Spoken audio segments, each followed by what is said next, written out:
Ces tirailleurs ouest-africains se sont battus pour la France et contre les nazis, mais ils ont été massacrés par l'armée française à leur retour en Afrique. Voici l'histoire du massacre de Tcharoy. En 1944, plus de 1600 soldats subsahariens sont rapatriés à Dakar après avoir été faits prisonniers par les Allemands en 1940. Réunis au camp militaire de Tcharoy, ils exigent que l'armée française leur verse leur solde de captivité et leur prime de démobilisation. Mais malgré les promesses du gouvernement et la réglementation en vigueur, l'armée refuse.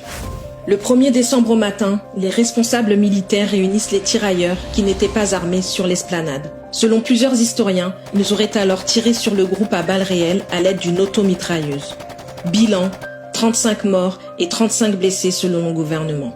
Mais plusieurs experts estiment que le massacre aurait pu faire jusqu'à 400 morts qui auraient été jetés dans des fosses communes. Les autorités françaises qualifient la tuerie de mutinerie et de rébellion. Elles font passer certaines victimes pour des déserteurs et les survivants sont condamnés à de la prison.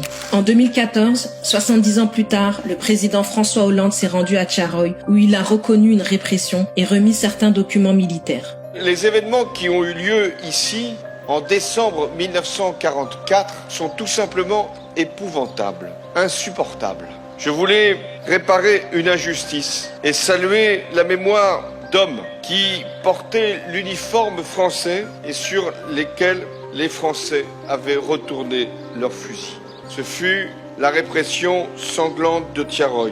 Aujourd'hui encore, l'État n'a ni reconnu le massacre, ni proclamé de pardon officiel et les condamnés n'ont jamais été innocentés. Des spécialistes soupçonnent le ministère des Armées de censurer certaines archives.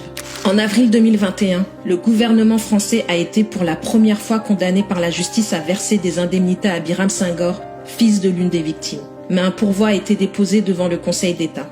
Au cours des 10 dernières années, des historiennes et historiens comme Armel Mabon et Martin Moore ont estimé que Tcharoy constituait une tuerie organisée, un massacre prémédité et un mensonge d'État. Les familles de victimes demandent aujourd'hui que les corps soient recherchés, exhumés, puis identifiés.